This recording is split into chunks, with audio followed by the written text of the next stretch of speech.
I'm gonna record. Okay. All right. Welcome to the Coaching Closet. Today we have a very special guest here with us. This is Krisha Ward, and she is sharing a personal experience that she has just had, and it's really fresh. And I am here to applaud her for sharing her personal journey. And we're here together to really inform women about, some really treacherous waters of dating in this day and age. And it's just a really personal story. And I'm just really going to get into it with Krisha. Welcome to the Coaching Closet, Krisha. Krisha's going to share about something that we have in common, actually, because I married my husband in 3 months, and she married her former husband, almost former husband, in a short amount of time. But we have that in common. But what we don't have in common is that hers turned out to be someone that he wasn't. And so I'm gonna let Krisha get into it. Krisha, welcome, and we're glad to have you here. So thank you so much, Rachel. Yeah, so glad to have you. And can you just share with us what the time frame is and how you guys met? Yeah, absolutely. So I met him on a dating app. I believe it was Hinge, and we first matched like in early May-ish, but I really didn't start talking to him until the middle of June, and then really started communicating with him and exchanged phone numbers in July. Before that, it was just, the little chat box here and there that would pop up. But yeah, we really started really communicating in July of this year. And within a week or two, we had went on a date. He had actually, we talked on the phone a lot during July. I actually had COVID. So that's when how I know it was, because I started really talking to him when I had COVID. And then he, I told him everything about me that I thought he needed to know. And one of the things that was most important to me was that I found someone that had the same belief that I did, that someone that would go to church with me, that would, study their Bible with me. That was super important to me, that it was a godly man. And that was one of the first things. There's a couple of things that I tell everybody first, and that's definitely one of the first things. Like, if you're not involved in church, or if you're not willing to be involved in church, then I'm not the girl for you, because that's what I'm looking for. So Jason knew that. The other thing that Jason knew that I tell everybody, I think is pretty important, because I think he uses it for his game, I guess, is I have an autoimmune disease. And I tell everybody that because my ex-husband from 3 years ago, his excuse for cheating on me was because I was sick. So he would tell me all the time, I never would have married you had I known you were sick. So because of that, that's one of the very first things I tell everyone. I'm sick. I have this disease. Some days it affects me, some days it doesn't, but it is what it is. So we met. He knew that I was really, really looking for a godly man. So originally he lived in Rosenberg. I live in Alaska, which is 2.5 hours away. The middle point is the Woodlands. So we were going to meet in the Woodlands to have lunch together on I think a Sunday. And he calls me 2 or 3 days before our date and says, hey, I need to make some changes. And of course, first thing I'm thinking is, okay, this guy's fixing to ghost me or catfish me or whatever. Like, he's not going to be real. But what he wanted to change is he wanted our first date to be at church. So he asked, hey, would you mind if, instead of us going to lunch, could I come up to your house and go to church with you? And then we'll go to lunch after church, which of course I think is amazing. That's exactly what I'm looking for. Yeah, so amazing, right? Yeah, exactly what I'm looking for. Like, the answer to all my prayers. Like, that's what I've been looking for so long. So I was overjoyed is probably an understatement. Like, I was very excited. And he drove up. He picked me up. We went to church. We went to lunch afterwards, and then we just really spent the rest of that day kind of getting to know each other a little bit more, or I thought I was getting to know him a little bit more, I should say. And I mean, everything seemed perfect. Like, it just seemed perfect. We started talking then more and more. Every day we were on the phone with each other. We would stay up till 2 and 3 o'clock in the morning Mhm. talking to each other like teenagers. Yeah. Um, and texting all day long throughout the day. And then whenever we could, we would see each other. Every 2 to 3 days we would see each other. He would come down here. I never went to where he was, but he always came down here because he didn't want me to drive. Which is really gentlemanly. I mean, the thing is about Yeah. this today's culture is a lot of guys don't want to make the effort. And so a lot of effort goes a long way with women, Hmm. I mean, that's a whole classic thing is like the low effort is kind of epidemic right now with men. Yes, So that's absolutely. huge. Yeah. And the last 3 years, like I've went on a lot of dates because I am very particular. Like I really knew Mhm. exactly what I wanted, and I've done it wrong twice before, so I wasn't going to do it wrong this time. Mhm. So I've been on a lot of dates, and yeah, guys don't want to put in, hardly any effort at all. Yeah. So for somebody that was willing to drive down here to make it easier on me, then I thought that was a really, really good thing. Um, Right.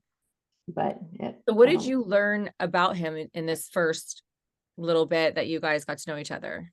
So he told me he was a supercross racer. When he said he not dropped out of school, but he stopped going to high school and started doing like an online school his ninth grade year, and he moved to Japan, and he raced supercross until he was in his early 20s. Then he broke his back and he had to quit racing because he broke his back. Um, but he said his back was broke for about a year, and then slowly he started getting feeling coming back a little bit at a time. He said it was a lot of pain coming back, and then it started in his toes, and gradually it just moved up, and he was able to walk again over a long period of time. And he really believed that God healed him. um, and he had two daughters. He showed me pictures of them all the time, two beautiful girls. He told me he had been with his ex-girlfriend. He called her his ex-wife sometimes he called her his ex-girlfriend. They weren't married, they had been together for 20 years though, Mhm. so he just kind of referred to her as his ex-wife. Mhm. He also told me he had to get a divorce because in the state of Texas, if you live with somebody and file taxes with somebody, you still have to get a divorce. Right. um, he told me that the only reason they separated was because she was violent. She was an alcoholic. She had a drug problem. He actually had a little scar, like right here. And he told me that that was from her stabbing him in the neck, that she had stabbed him right here. And his oldest daughter had to pull her off of him. And then she went to jail for 3 months and then disappeared. He hadn't heard from her since then. But that was the only woman he'd ever been with. Like he'd been super particular. They had been separated for 2 years and he hadn't done any dating. He had been on all the websites, all the Match and eHarmony and Hinge where I met him. But he'd been really particular. He hadn't found what he was looking for. He had talked to people on the phone, but never actually went on a date with anybody. He had a lot going on between work because he played drums at the church. He also taught drums at the School of Rock in Rosenberg or Missouri City, that area. And he was just being particular because he didn't have a lot of free time. So he wanted to make sure that whatever he put in was worth the effort. Um, his girls, he told me all about his girls. He had a 19-year-old and a 15-year-old, which I have a 17-year-old and then a 20-year-old and a 22-year-old. So, Mhm. we had that in common. Um, July 15th was actually the first anniversary of my brother's passing. He passed away super unexpectedly. Like Mhm. Saturday and Sunday, he was skydiving. Tuesday, he had a massive heart attack and passed away. And Goodness. he was only 46. I told Jason that, and Jason had a brother that had also passed away. So he could, relate to that. Mhm. And it was just something that was a very hard time for me because it was Yeah. the first anniversary of him passing away. So I was like really struggling. Like we had been through all the first things, the first Christmas, the first Mhm. Thanksgiving, and this was the first anniversary. So it was a little bit difficult. And Jason understood that. So we could communicate Yeah. about that. You bonded on Um, that. It yeah, sounds like you had, like so much in common right away. absolutely, absolutely. He really did seem to be, he reminded me of my dad, which my Mhm. dad is my hero. So that was, he was a mechanic. My dad owns a tire shop. Mhm. He's likes to do stuff with his hands. He likes to build stuff. That's my dad to a T. Um, he just seemed perfect. He was in church every time the doors were open. He played drums at the church. He studied his Bible every day. He prayed every day. I mean, he seemed to be perfect. And I think I told you this, but like even now, after all I've been through, I know God sent him to me. Um, and people think I'm crazy. I've been told the last 2 weeks, I've been told 1,000 times I'm crazy. I almost audibly heard God tell me to pursue Jason. He said, "This is the person you need to pursue." Mhm. Um, and not only me, like I had several people praying about it. My parents were praying about it. I took him to church with me. He met with my pastor several times. Him and my pastor actually became buddies. So he'd met with my pastor. They would text 2 or 3 times a week, back and forth.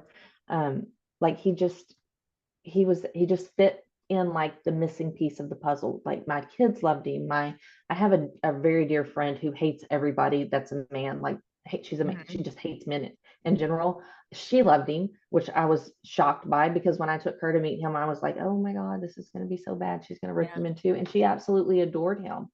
Um, Wow. which I was shocked. He I thought he was everything I was looking for.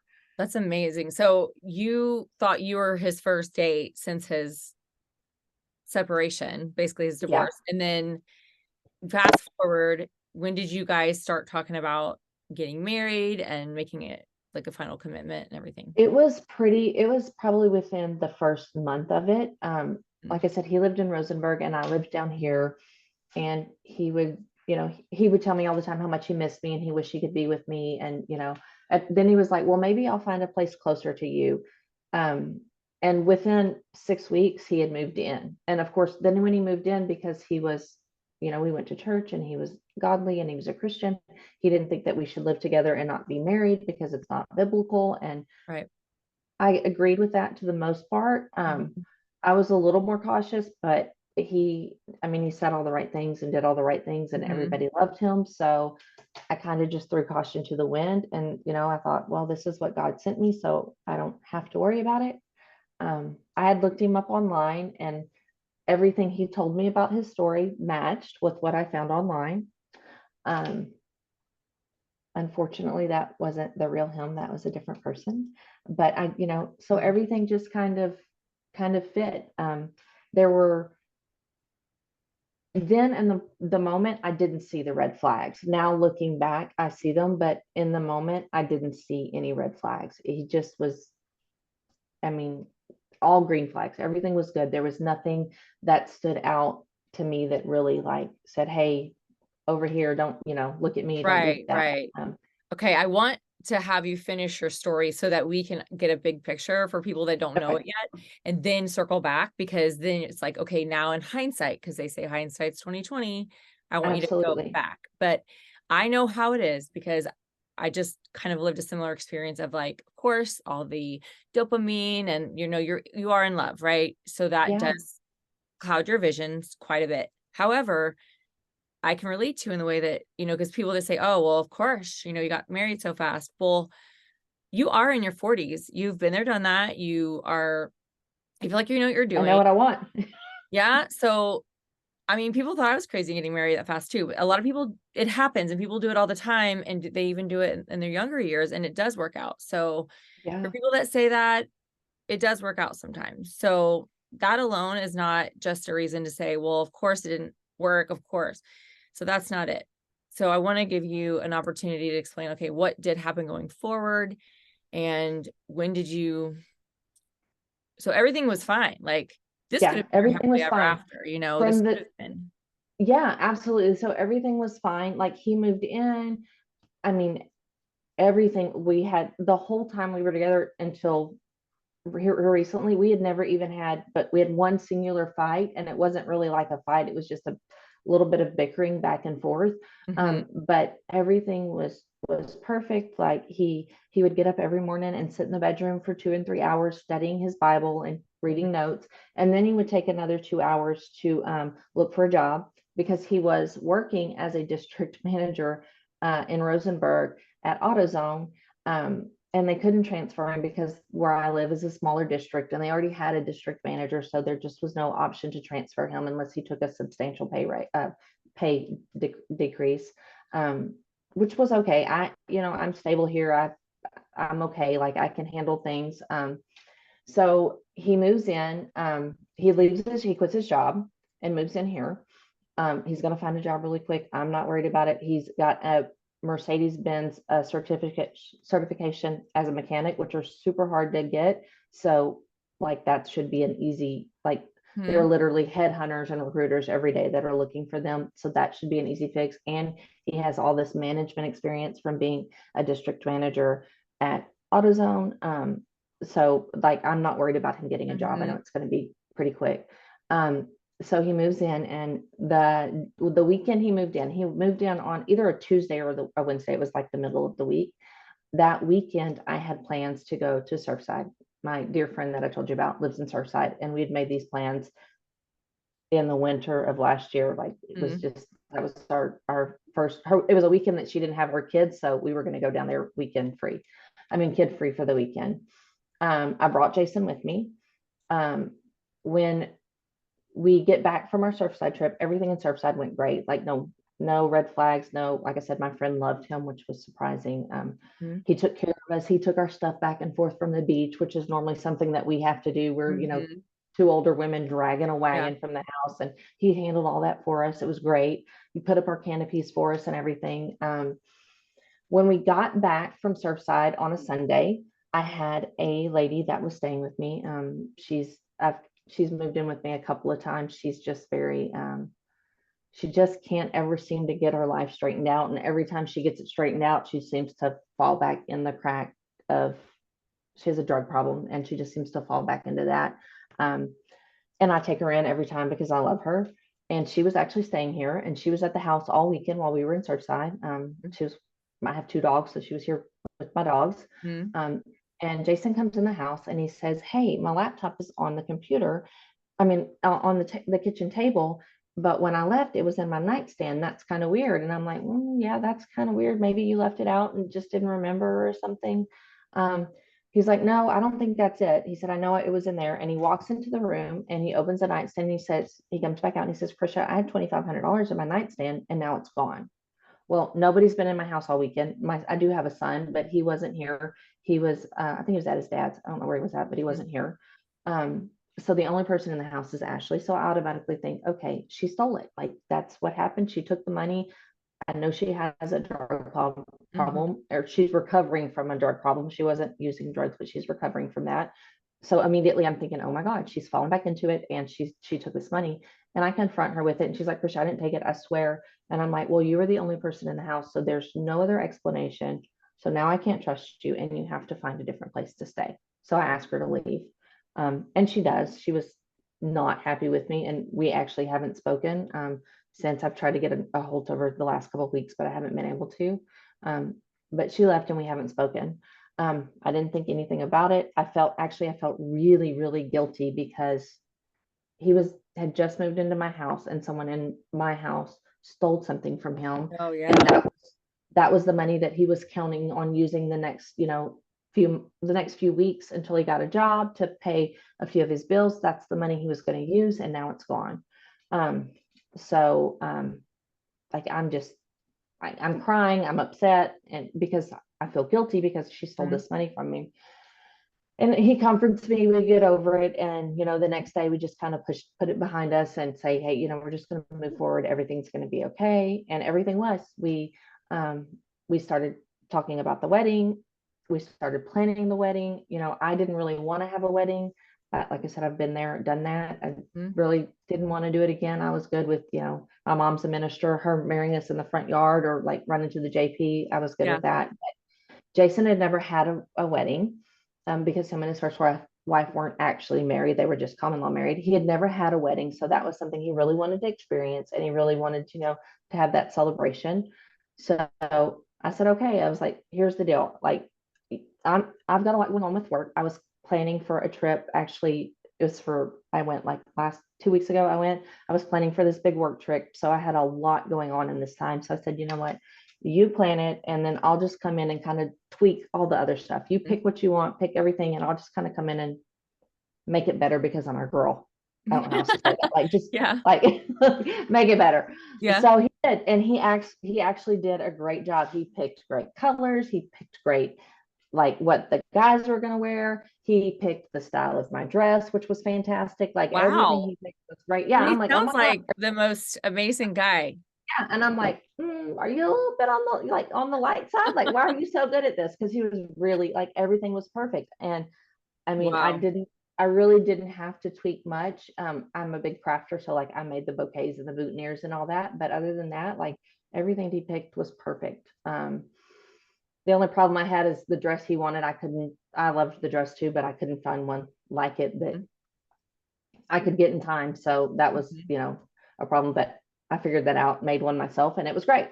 Wow. Um, so we move forward. We have the wedding. My So when did daughter, you get married? What we month? got October 14th. Okay. So you got And married but exactly a month ago almost Yeah, from this yeah, yes. interview.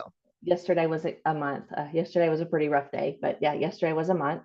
Um, but up until the wedding, and actually up until 2 weeks after the wedding, when I tell you there were no issues, there were no issues at all. Like I said, we had one little bitty discussion. I mean, it was an argument, but it wasn't like hollering and yelling and all that. It was just a disagreement. Everything was great. He was easy to get along with. Yep. He wasn't irritable. No, He he didn't wasn't. He was drink too actually the much. sweetest person you could ever imagine. Like, if he was just so kind and loving, and, like, if I didn't feel good one day, he would be like, "Here, let me make you something to eat." I think ginger ales fix everything, which I know they actually don't, but in my mind, they fix everything. So he'd be like, "Let me go to the store and get you some ginger ales." Like, so sweet. He went to all my doctor's appointments. I have to go to the doctor twice a month, every month. He went to all Mhm. my doctor's appointments with me and would ask questions. And I mean, he was kind to my son. My son has this little old beater truck that I got him because he's 16 and he's going to Mhm. wreck it 1,000 times. He's already has, actually. Like, he went up there and was helping my son, like, change his spark plugs and showing how to change his oil, like, just perfect. Like, everything you could think of. No issues at all.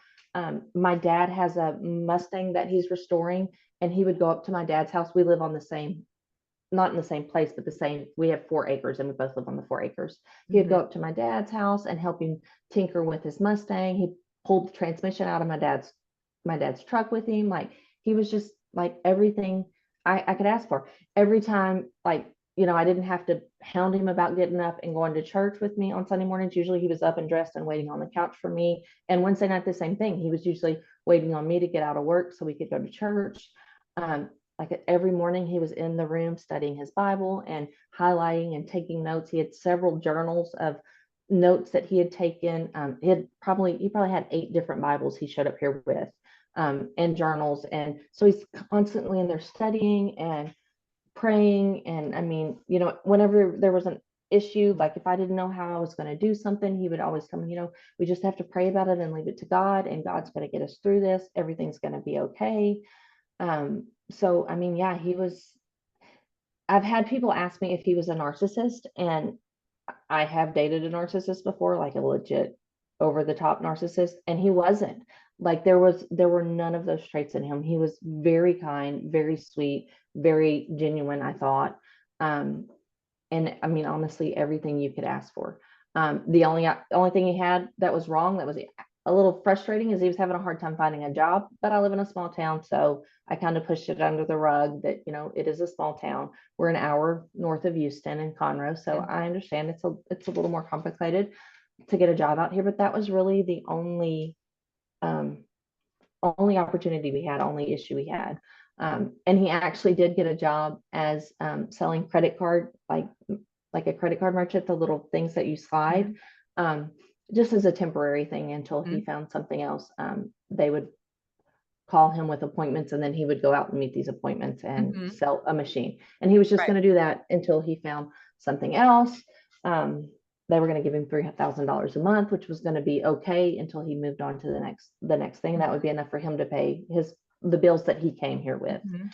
Um, he was very, very, um, I'm a little old school. I don't know how else to say it. Like I'm very much like, I'll take care of the house, you take care of the yard. Like Yeah. everything's together, our checking accounts together. Like, and that's how he was too. He's like, hey, that's one of the very first things he wanted to do when he moved in was combine our checking accounts so he could start putting money into my account. Um, that probably should have been a red flag, but it wasn't. Um, Right. Like he was and insistent on it. yeah, because I bank at Navy Federal. If you don't bank at Navy Federal, Small. everybody should. It's like the best bank in the world. Wow. And my daughter's in the military, so that's where she got me started. And they're awesome. Mm, 24 hours a day, you can pick up the phone and call and get an actual person. He wow. banked at a different bank that he wasn't happy with, so we were just going to use my bank instead of his. Um, okay, no big deal. Like, we're in this together. Let's do this. Mm, Um, so we get married on October 14th. It was a beautiful day. It was, my mom is a realtor, and she has a good friend that she was selling a house for. And she had this big, beautiful balcony thing that went out over the lake, and she had let us use it. And it was beautiful. His girls could not come. He doesn't have a lot of family. His dad left. His mom had actually just passed away. He didn't tell me when she passed away. I think he said June. I'm not for sure on that, but his mother had just passed away, so it was just his stepdad. mhm. Um, and his two girls. He didn't have really any other family, uh, and all of his friends were in a different part of Texas. They were like El Campo area is where he told me Mhm. they were at. Um, so it was just going to be him, his girls, and his dad at first. And then his oldest girl had something to do with college, and she had to go out of town for a college trip on that weekend, so she couldn't make it. And then his middle daughter, something happened with her, and I really don't remember what he told me, because he told me like day of, and of course, as Mm, the bride, day of, you've got yeah. 5,000 things in your head. Right. The biggest thing that I was trying to figure out when he told me this was he had actually hired the photographer, and the photographer canceled that morning. So I am like trying to figure out, what am I going to do for a photographer? Which Wow. fortunately my daughter was in yearbook, so Mhm. a lot of those kids that graduated 2 years now actually take photography on the side. So I was able to find somebody. She was up here to take pictures. She got there like barely on time, but she got there, so it was okay. So yeah, I don't remember why his youngest daughter wasn't there, because it was chaotic. But Right. the wedding was beautiful. The service, like, he wanted our pastor. My mom did the service, the main part of the service, Mhm. or ceremony, and then he wanted our pastor at our church to do communion. He wanted to take communion at our wedding, which I'd never done before, but this is great, Mhm. absolutely.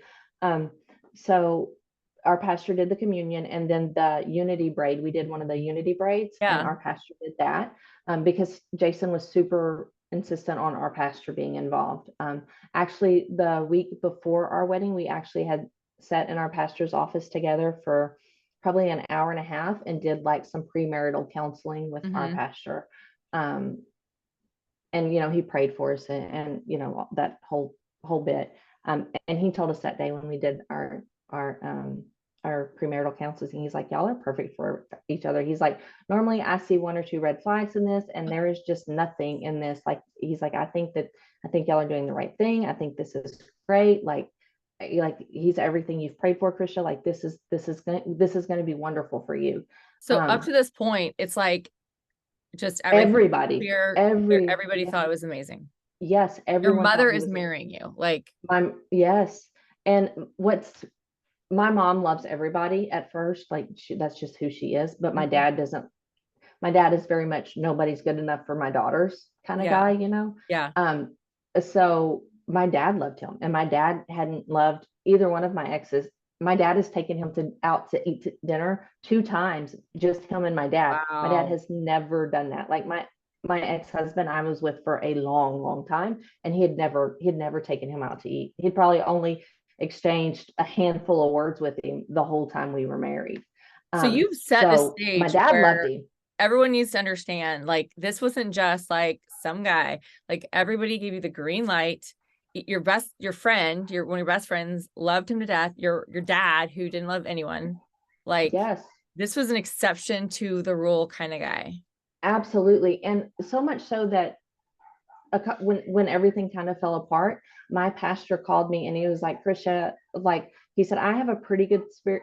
spirit of discernment, but every now and then somebody slips by me. He said, but his wife's name is Sarah. He said, Sarah never misses anybody. Yeah. He said, she'll call out people to me and I'll say, yeah, they seem fine. And she's always right. He said, this scares me because she loved him. She thought he was an amazing man of God. And he said, that scares me. Um, So and now you got to drop the bomb on everybody about what actually happened and what you found out, because up till now it's nothing. so, Okay. yes. So, um, 2 weeks ago, I had a work trip to Vegas. I mean, we're 2 weeks into our marriage. We weren't going to do a honeymoon because we were going to go on a cruise next summer, but he Mm-hmm. was going to go to Vegas for me. I work in the collision industry and SEMA is a really big thing for us. So I had to go work SEMA because I work with insurance carriers and all the carriers are there. So you have to go, shake hands and smile and be nice and, all the stuff you have to do to keep people in your shops. Um, Jason really loved cars, so he wanted to go with me, and it was probably going to be the only chance he got to go because it's a pretty expensive trip because all the hotels and stuff jack their prices up. He was going to Yeah. go with me, so all we were going to have to pay for was his airline flight and his ticket. So that was going to be great. He wasn't going to have to the whole expense. He was going to get to go. Um, we go, it wasn't the best trip ever. He got very irritated with me the very first night there. And which was really weird because he never got irritated with me. He got irritated with me and just kind of had a kind of bad attitude all week. I didn't have time to process it honestly because I was literally getting up at 7 o'clock in the morning and I wasn't getting back to the hotel till like Wow. 2:30 at night because I had events like all day long. They try to cram as much as they can into 3 days. So you're Do you remember going what the all. irritation was about? Like, I'm Yeah, curious. I do. Okay, what was it about? So when we got to the hotel, um, actually, when we were leaving the airport, I got a text message from one of my coworkers, and she said, "Hey, call me when you get to your room. You have to have badges to get into SEMA. It is like 4 or 5 city blocks." She said it's Mm-hmm. really, really hard to figure out where to go. I've already navigated it and figured it out. So when you get here, call me and we'll go together.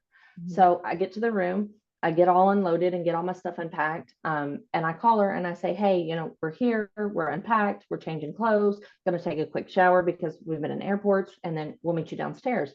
We had to be at SEMA by 5 because they closed at 5. Um, she said we, because I used the word we a couple times. I was Mm-hmm. like, yeah. She said, did he come with you? And I said, oh yeah, absolutely. He's gonna, he wanted to come. And she said, well, does he know that you are going to be slammed the next 2 days? I was like, absolutely, he knows that. I said, he's just going to have to figure it out the next 2 days. One thing about me is I'm jovial. I joke Yeah. and pick all the time, and Yeah. that's exactly how I said it. Yeah. I didn't mean anything other than he knew before we got there that he was going to have to figure out what he had to do. I had to do something different. um, I hang up the phone, and that's when he was super aggravated because I think he said I was disrespectful.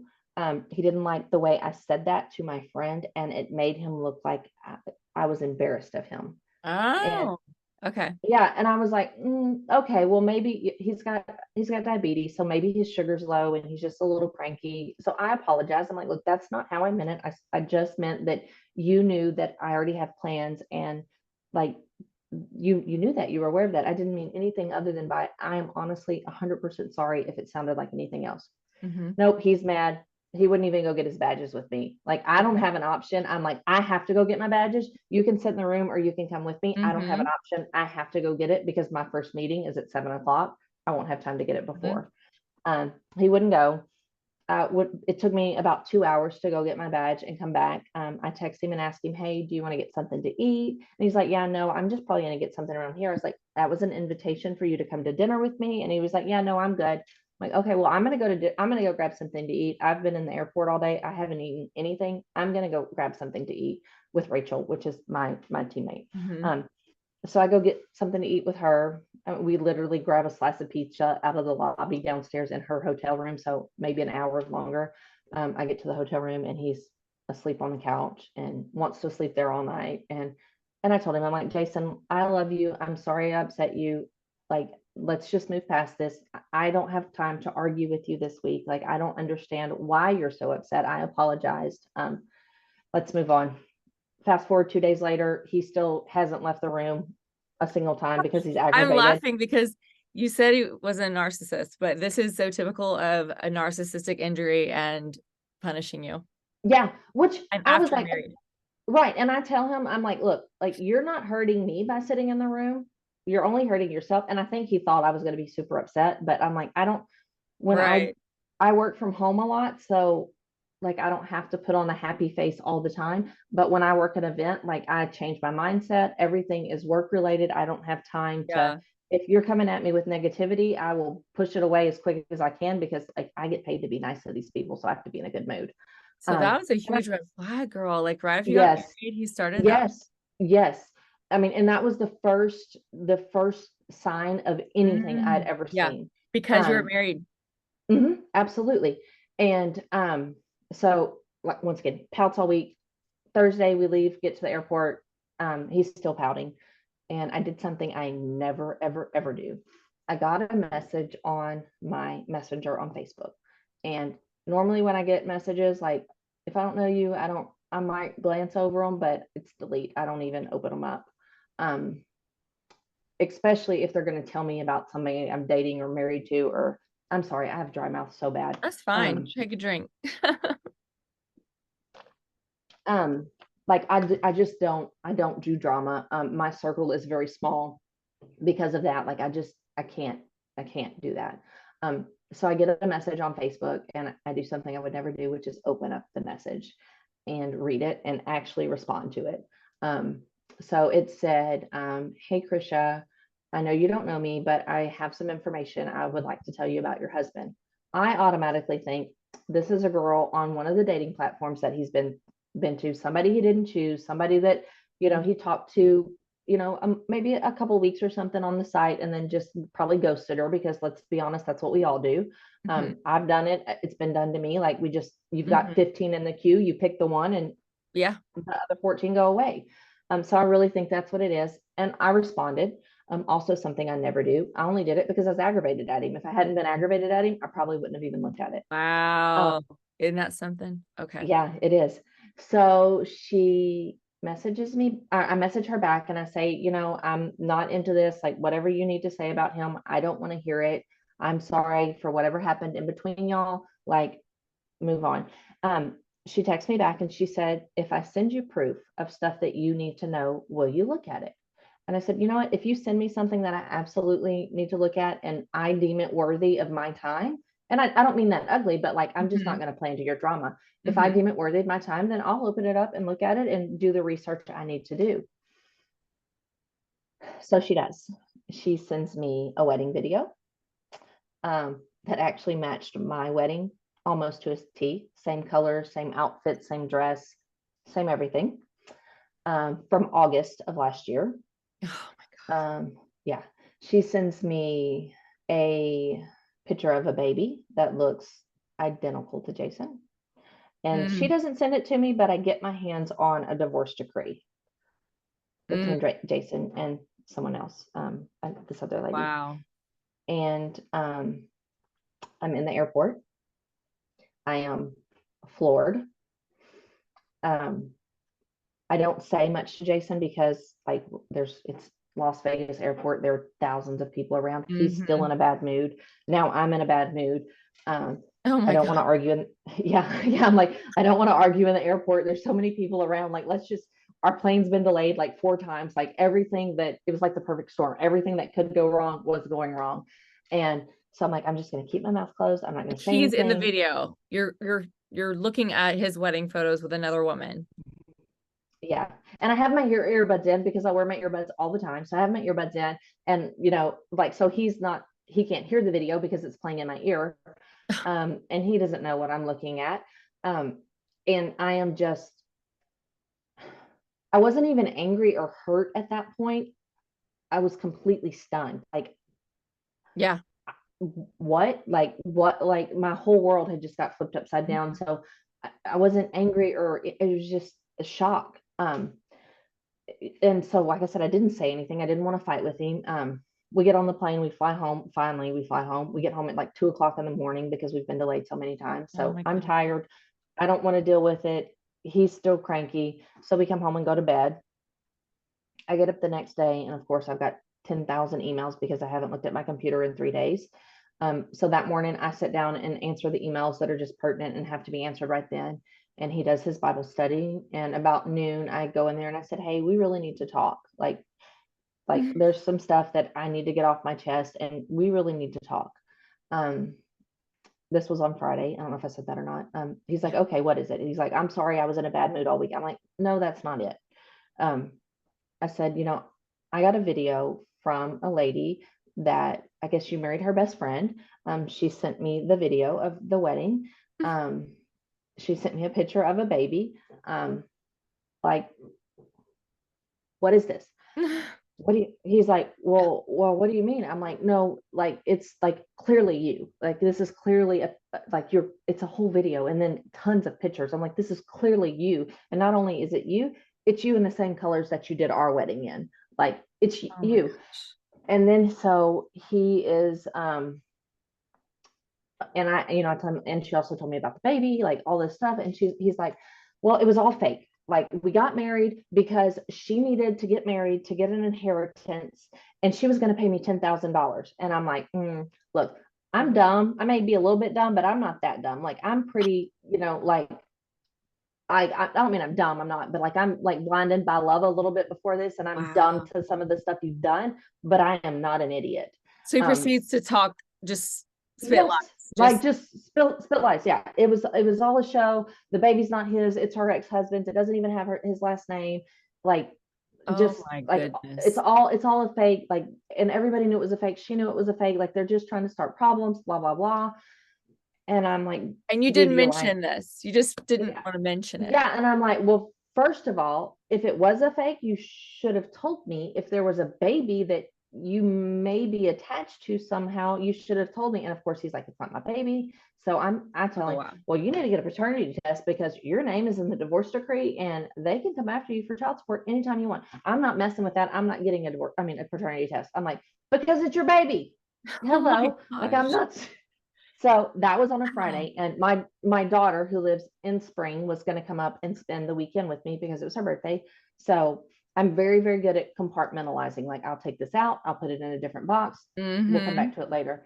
I say, look, my Maddie will be here in a couple hours. Like, we are not arguing. You're going to put on a happy face. I'm going to put on a happy face. We're going to get through the weekend. We will pick this up on Sunday. I said, but the one thing that you do need to know is we are going to go to counseling and figure out why you have to lie to me, and like, what have I done that makes you think like you can't be true to me, and then Mm-hmm. why you are telling the lie in the first place. Mm-hmm. um so I tell him, counseling or this is, you have to leave, like one or the other, those are your options. My daughter gets here, we Saturday all day long, we were trying on Renfest costumes because we were going to go to Renfest the next weekend, and everything was nice. We made dinner together, played some games together. Everything was fine. He pretended everything was okay. I pretended everything was okay. Saturday night, we get in bed and he says, do you want me to hold you? And I'm like, no, I don't. He's like, do Mm. you want to hold me? I'm like, no, actually, I want the dogs to sleep in between us because I don't want you anywhere near me right now. I'm mad at you. And he's like, I don't understand. I thought everything was okay. I'm like, no, it's absolutely not okay. My Oh. daughter is here for her birthday, so we're going to make it through this. Mm-hmm. Um, he rolls over and goes to sleep. I get up Sunday morning. I go to the kitchen. I'm sitting at the kitchen table with my daughter, doing a craft with her. He texts me and he says, hey, are the kids going to go to church with you? And I say, me, question mark. He always goes to church with me. Mm-hmm. Usually he's the first one dressed for church. I said, me, question mark. And he was like, yeah, I think I'm going to go back to Rosenberg. So I walk into the bedroom and I'm saying, first, like, why are you texting me? Why aren't you like calling me into the room to talk to you? Mm-hmm. And like, Rosenberg for the day, for a couple hours, for the night, like, Mm-hmm. why, what is this Rosenberg and how long are you going?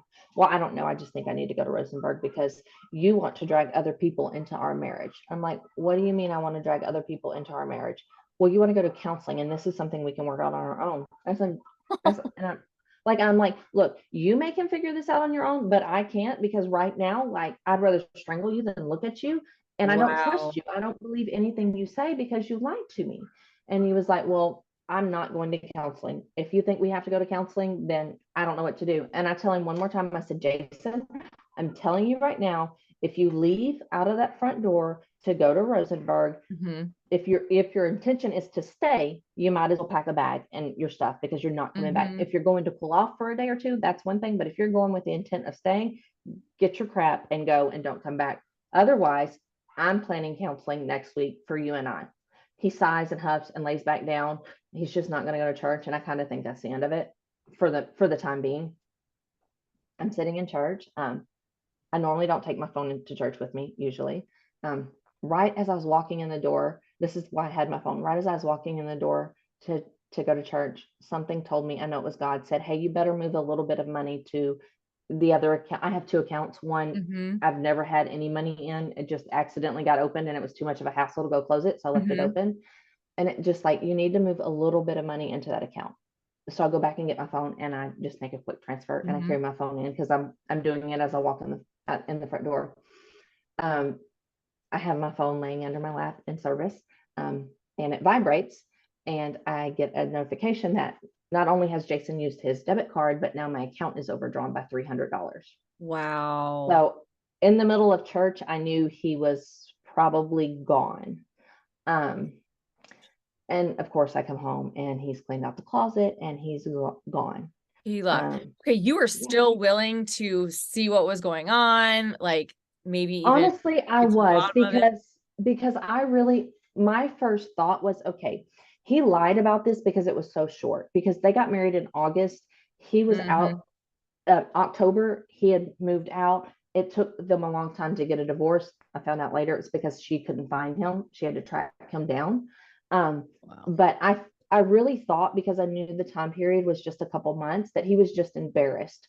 And that Uh-huh. was why he had lied to me. So Okay. yes, I was absolutely willing. Like God told me to pursue you. I'm pursuing you and I will go to counseling. We will figure this out Mm-hmm. and move past this one way or the other. Um, but he chose to leave. And he told me one day this week that he would just left because he was trying to make me miss him. So I would let him come back home. I'm like, dude, that's Okay. manipulation. And yeah, no. Um, Absolutely. So since then, I know you've had more clarity. What have you found out that has, made so differently? everything that Jason told me was 100% a lie. I have no idea where he was born. I have no idea what he did for a living other than the last 6 months. I did find out that he was actually a cashier at AutoZone, not a Mm-hmm. district manager. He had never raced Supercross. There was actually another person with the exact same name that raced Supercross and broke his back during a race. Um, he did not play drums. He did not work at the School of Rock. I don't know if he ever went to church or not. I don't know. I can't prove it. Literally every single thing he told me about his life was a lie. Um, Everything he told me he had did to his ex-girlfriend had done to him, he had actually done to her. He had actually not only hurt her, he had hurt their daughter together. She had made him take a drug test. He had 8 different substances in his system. Mm-hmm. So literally every single thing he had told me was a fabrication. There was not one thing that he told me about himself that was true, other than he had diabetes, and that's because he probably couldn't hide that. Yeah. There was not one thing about him that was true. Um, Nothing. I mean, I still to this day I can't find anything that he said to me that was a true statement. He had literally found another person online with his exact same name, done all of the research he needed to do on this man, and started telling his story as his own. That is Um, unbelievable. And he was yeah, so good at becoming this right. person. Exactly. And when I would look him up, um, my mom brought me a cup. I love turtles. She brought me a cup. She was So sitting down on cute. my desk.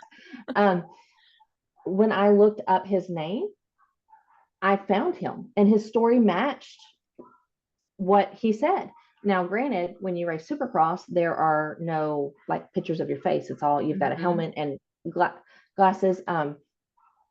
Like Jason had shown me thousands of hours of videos. It feels like we would literally sit for hours watching videos of him drumming and him riding Supercross. He And sent it these videos. looked enough like him, like in the drumming No, videos. yeah, well, no. In the drumming videos, it's a masked guy. And I actually found this guy and sent him a message. It's a masked guy. He's the masked drummer. What Well, the yeah, heck? and I didn't know that. I'd never heard of this guy before. Jason told me that they were doing some competition. Now he knows, like, I don't care enough about YouTube to actually get on there and look. Actually, while you're watching YouTube, I'm sitting in my chair crocheting, pretending to listen a little bit. Um, so Jason had told me that there was a competition that he went to, and they all wore a mask and the same outfits, and they would play the drums, and the judges would try to figure out who was the drummer by the style they played. I don't know anything about drums. Okay, maybe that, I don't know. Sure, why Mhm. not?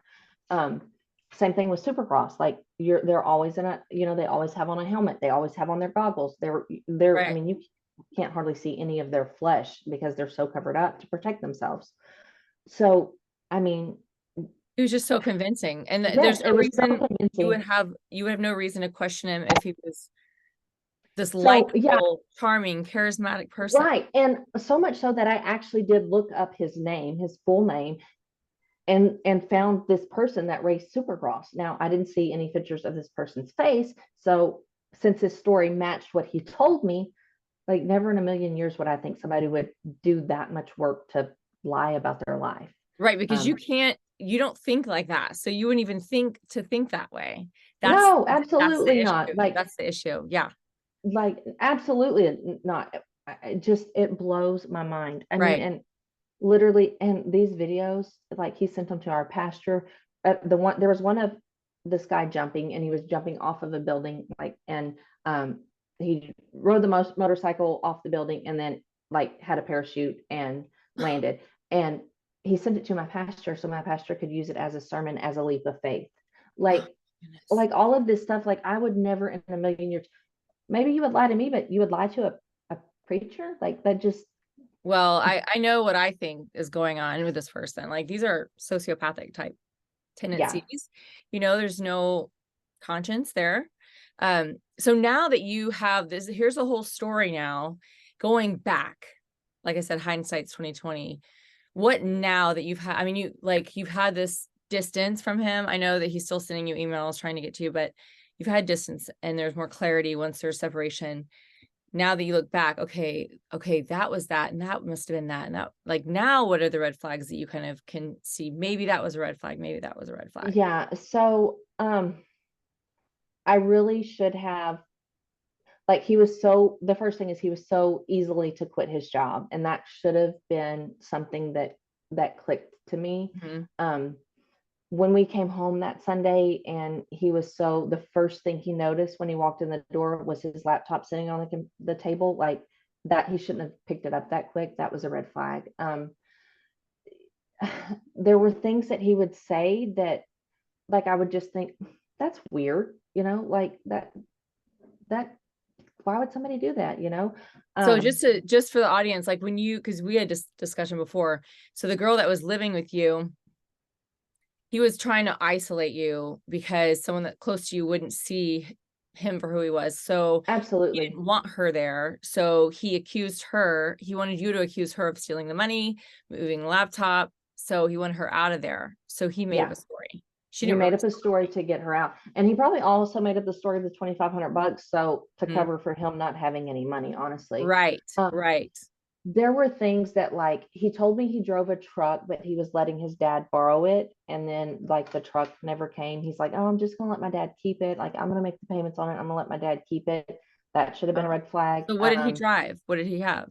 He had, like, a little 2007 Infinity, like, it's just an Like an older, old vehicle? yeah, an older vehicle. We had no But money. he had no money, like, but his dad was, having a hard time because his mom had died, and he was depressed, and, Jason was just trying to Oh. do the right thing. That should have been a red flag. I mean, they're just, now that I think about it, the fact that all the videos he showed me, there was never one with his face in it. He didn't have one single picture of him standing beside a motorcycle, or anything like that. That should have been a red flag. When we got on the plane to fly to Vegas, Jason Mhm. had told me he had flown all around the world. He'd been to, I think he said, like, 86 countries. I don't know, it was a big number. He'd been to Mhm. thousands, or all the countries, all the places, riding his motocross. When we got on the plane, he was like, oh, I want to sit by the window. He was so excited to sit by the window. I travel all the time for work. Like, I Oh, don't care where I sit. If I sit by the yeah. window, it's so I can close it and, like, lean my head on the window and take a nap. Yeah.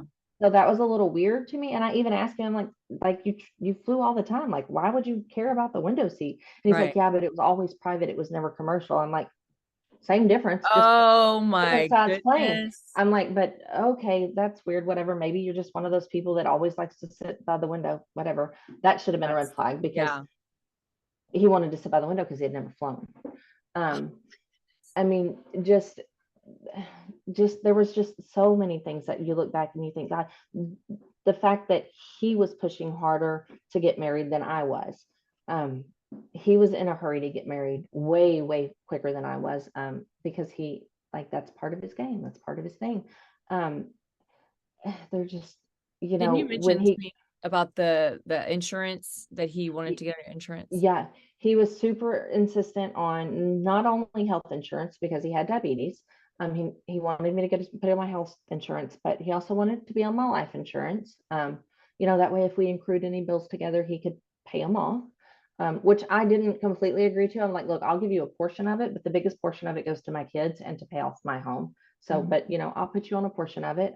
Definitely, I'll put you on my health insurance. Like that, it just makes sense. But yeah, he was super, super interested in getting on my insurance, health and life, as soon as possible. Um, I mean, like he had no money. He tried to talk me into getting credit cards. I have one credit card. I don't use credit cards very often just because I never have. He wanted me to get credit cards, and like that was kind of a disagreement. Like we didn't argue about it, but I'm like, yeah, no, I'm not. No, I'm not doing that. I actually did get one more when he was here, but it was a little one, like $500, Mhm. because I knew that I could pay that off. I'm like, I'll get a small one, but like I'm not getting a big credit card. Like I Mhm. don't. That's not something I wanted to do. I only met with his daughter one time, his daughters one time. It was very awkward. And I really, at the time, thought it was because of me. Like it was a new woman. They didn't know me. Like it was weird because of that. That should have been a red flag. Mhm. Um, all of the communication between him and his daughters was via text. There was never any phone calls. Um, he told me that he was suing Fort Bend County because they had let somebody break in a shop that he owned. They didn't do their due diligence to keep them out. So he had all these conversations with the lawyer. And when he would have these conversations with the lawyer, he would go outside. I have two schnauzers at the house. So I just thought, okay, my dog's, he's worried about them maybe barking or something. Like, so Mhm. he's stepping outside. He And what showed do you think up. is really going on? I know what was going on now. He is actually has a third-degree felony charge pending in Fort Bend County. Um, and he was talking to his lawyer about that. Um, And yeah. what's the felony charge on for? It says theft greater than 30,000, less than 150,000. I can't find out exactly what it's for.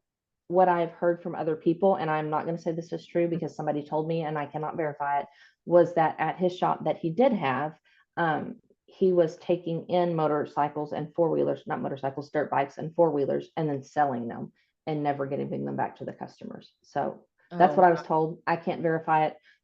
All I know is it's between 30,000 and 150, and it is a third okay. degree felony, which he can go anywhere to prison from 2 to 10 years because I looked that up.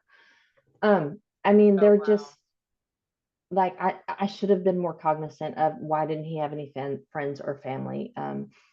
You know, I didn't really think much about his social media. He didn't have any social media. I didn't think a lot about it.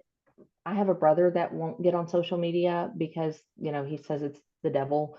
He just won't do social media. And so I was like, oh, okay. I like my brother doesn't have social media. I understand that.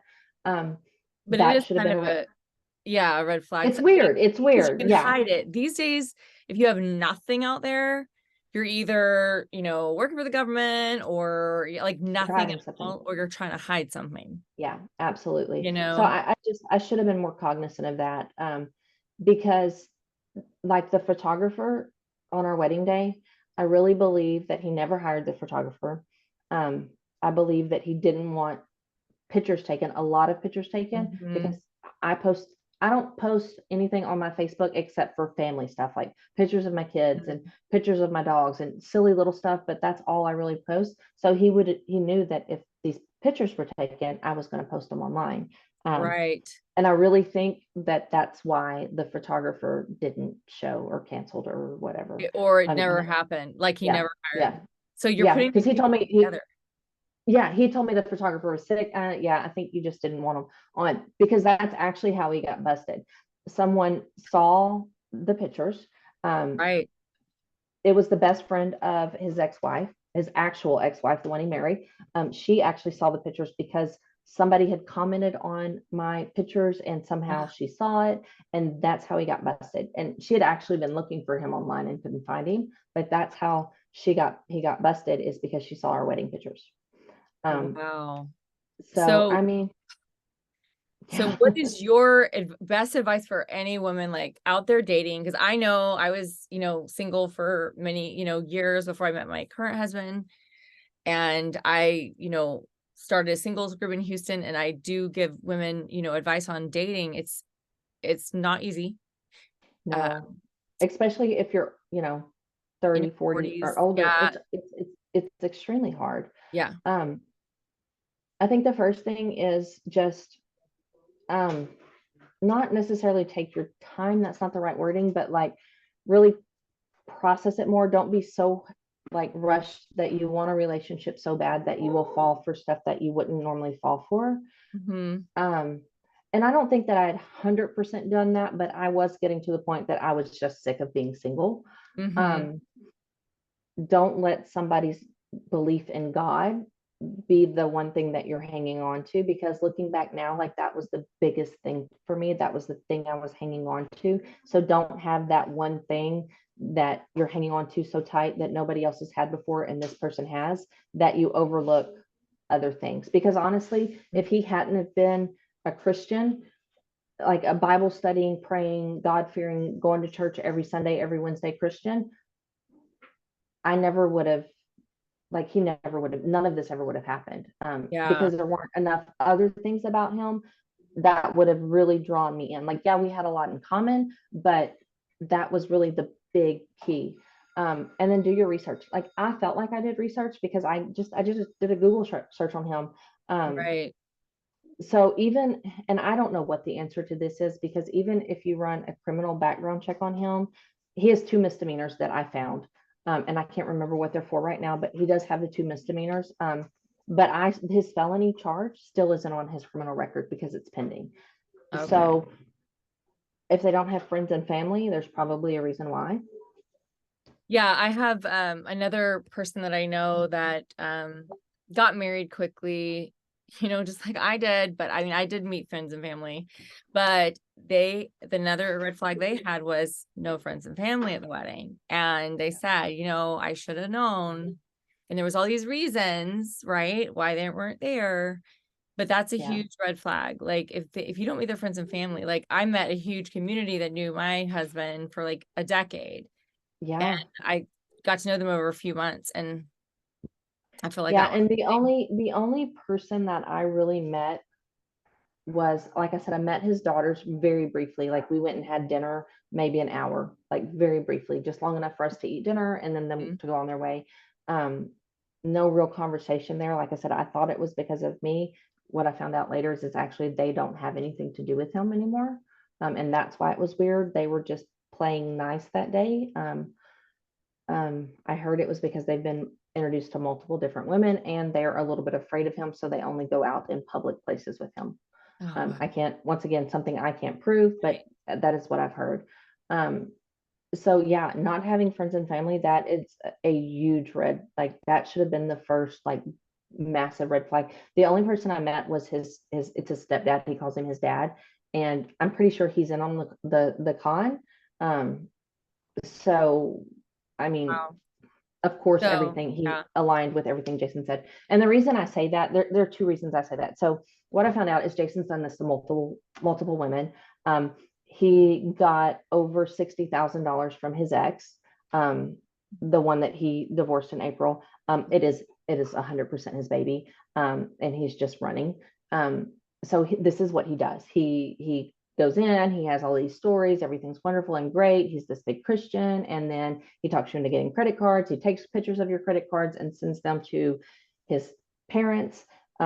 And before you know it, she's 60 grand in debt. Thank God. I have a lot tied up in him, but not that much. And the reason I think that his dad is in on the scam is because in December, of last year, there was a GoFundMe page that was set up for Jason by his parents, his mom and Mm. his dad, and it had a picture of Jason and his ex and her kids. I found out it was a picture taken of in, I think she said like late spring of last year, early summer. Um, that picture was on the GoFundMe page, and it said like family in need. He lost his job due to health issues. They're trying to get $40,000 so they don't lose their house. They're newlyweds and with a baby on the way. And, this is just really stressful for them. So we're trying to raise money. The reason I know that that's not true is because I have a screenshot of the text message that was sent as soon as she found it. His ex-wife found it, that where she sent it to him, to them and said, "Hey, if you don't take this down right now, I'm gonna go and see what legal actions I can take against you, because this is a lie and you're trying to scam people out of money." So And it's then just a also this huge week, scam.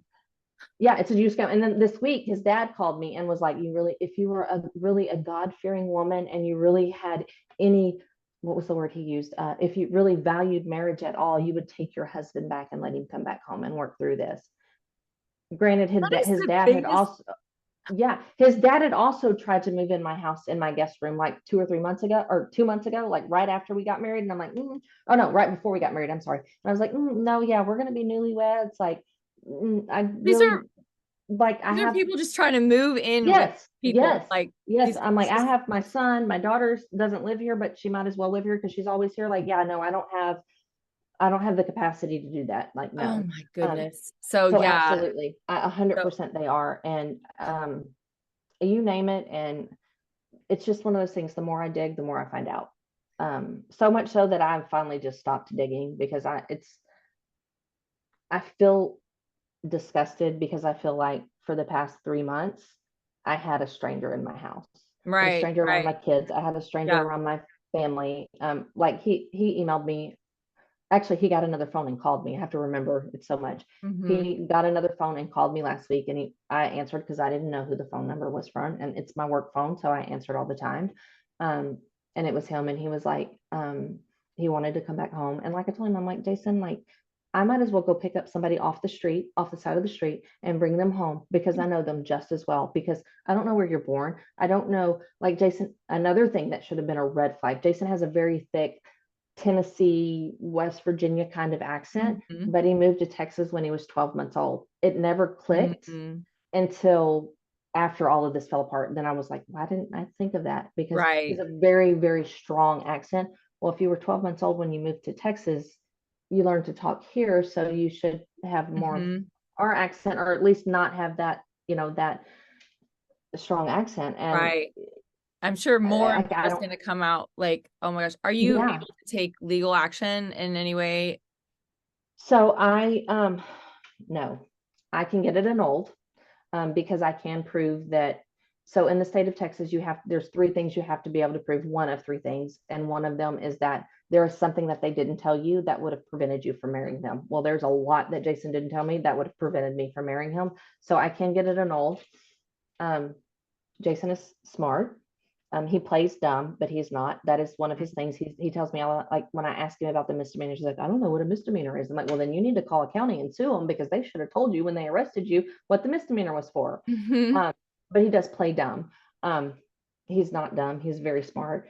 Um, so I just lost my train of thought. I Where I just was going said, with that. can you take legal action Oh, so you can get the marriage oh, annulled, which is the reason that Jason wants to get married so fast is because after you're married in the state of Texas. What's mine is his, what's his is mine. There is nothing I can do. I okay. gave him access to my home. I gave him access to our accounts. Yeah, there's nothing I can do. Right. Oh, that's so hard. And the girl before me, the exact same thing. Like, there's nothing. She actually, I got lucky. She lost her home. She now has a brand new baby. She ended up having to move in with her parents. One thing Jason looks for are people that have a sickness or some other thing that distracts them. He knew that I have a sickness. That's one of the first things I told him. Um, Mhm. I don't think he realized that mine wasn't as didn't take as much time as he thought. He thought I went to the doctor twice a month, like it Mhm. must be bad. Mine's just, the weather affects it and stuff. But um, the girl before me, both of her parents had cancer at the same time when they met. When Jason, and in her met, both of her parents had Mhm. cancer. So she was trying to help take care of them. So that kind of really took a lot of her time. Um, so he knows what he's doing. He finds somebody that Yeah. has got something else going on that you're distracted with. And also, I was in a very vulnerable state because of the anniversary of my brother's death. So you're distracted with something else. You're in some kind of vulnerable state. He picks the one thing that he can really hold on to is God. I've had several people ask me if is he studying his Bible. He is absolutely studying his Bible, but it's to use against other people. It's not Right. because he wants to grow his relationship with God. Um, Right.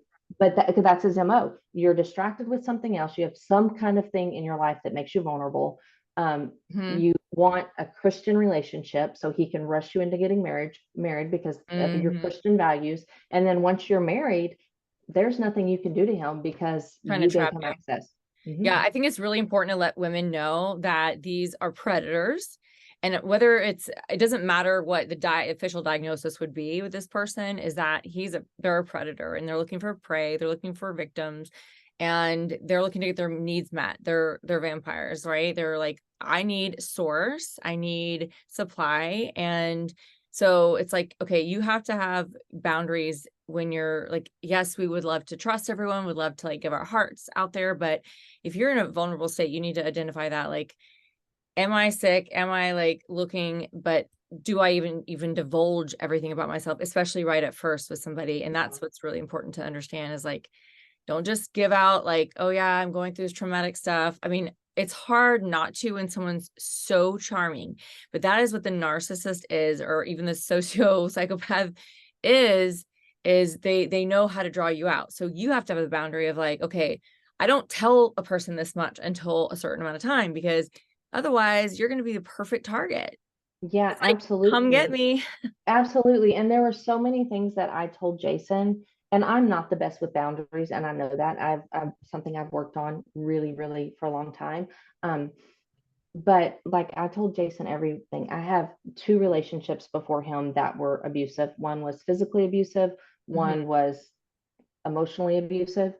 Something I told Jason. Like I gave him a lot of information so he knew exactly the state I was in and Mhm. how to work me because of the things in my life. Right. They do So that. yeah.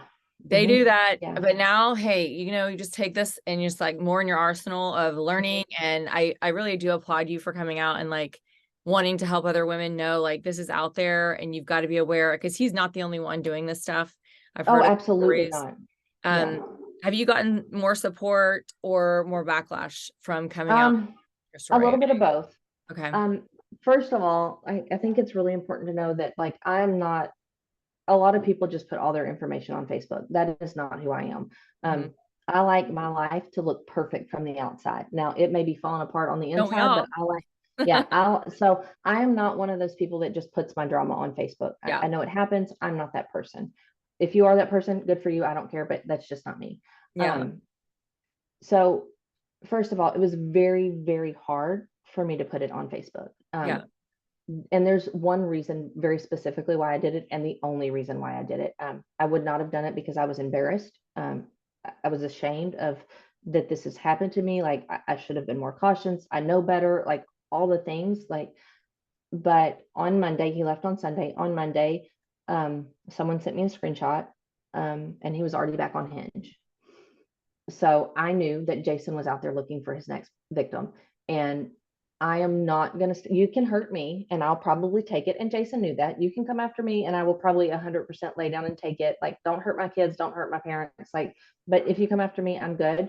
Um, but I'm not going to let you hurt anyone else. So Yeah. So I you're felt, really like taking it for the team. Like you're yeah, a real sister trying to help other women. Like, yeah, and that really was like that was I was like, this is my like this is why God sent you to me. I see it now. God sent you to me so I could try to help other women not fall for this.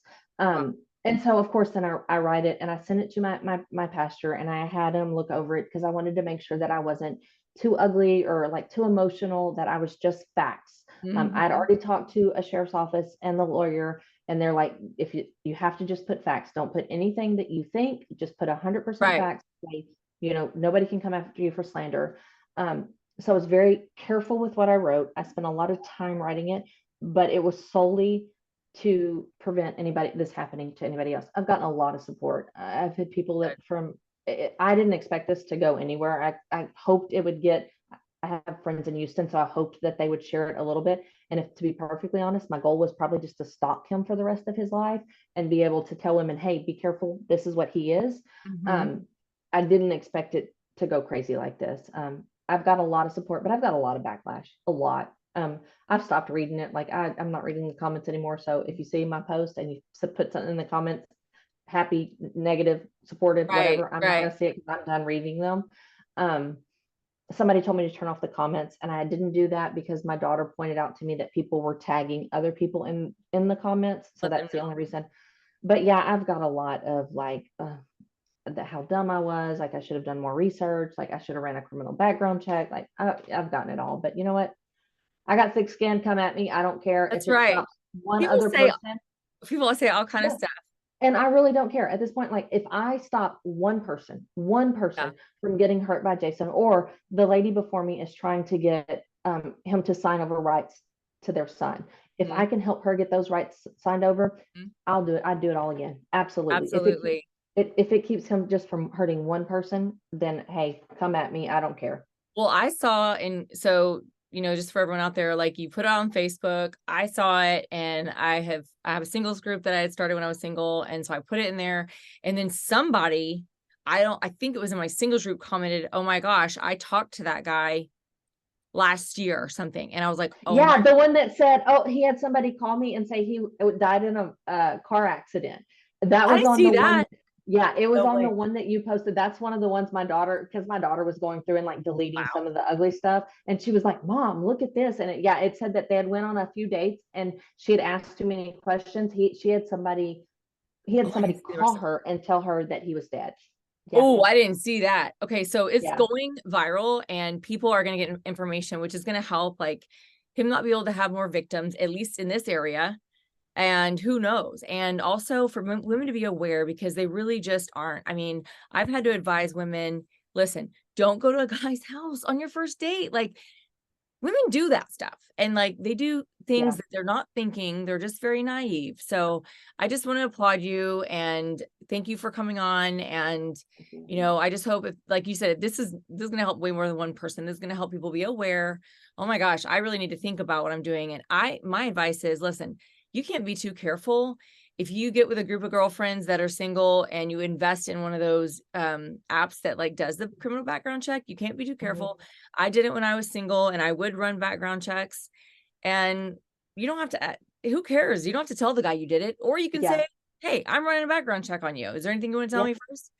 Absolutely. If it hurts Because their it feelings, it wasn't hurts their even feelings. like, yeah, and with Jason, it wasn't even like what you, well, if I would have just, if like, oh, I had a misdemeanor when I was younger or something, okay, yeah, at least you told me about it. So it's not even what Right. was on it. It's like what you didn't tell me. And then what I found out because what you didn't tell me because I have, Absolutely. yeah, Absolutely.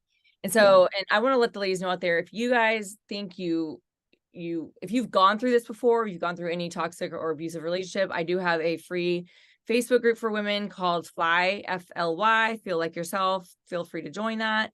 And thank you again, Krisha, for being here with us. And thank you so I much, wish Rochelle. you well in the future. I know that, Thank you. you know what, we love mistakes. I've made them. If we're gonna Yep, call them mistakes, we're gonna call them lessons, but they're building blocks to our future, and they can just make us better, stronger people. And for absolutely. helping other women, because that's my heart, and I love that. So Yes. thanks That, again. and that's, like I said, that's my main goal is just to, you know, do Absolutely. what You I know can to what? help somebody else. Turn your pain into your purpose, and that's what Yeah. I've done, and I love it. So Yeah, thank you absolutely. again. Thank you so Thank much. you so much. Thank you.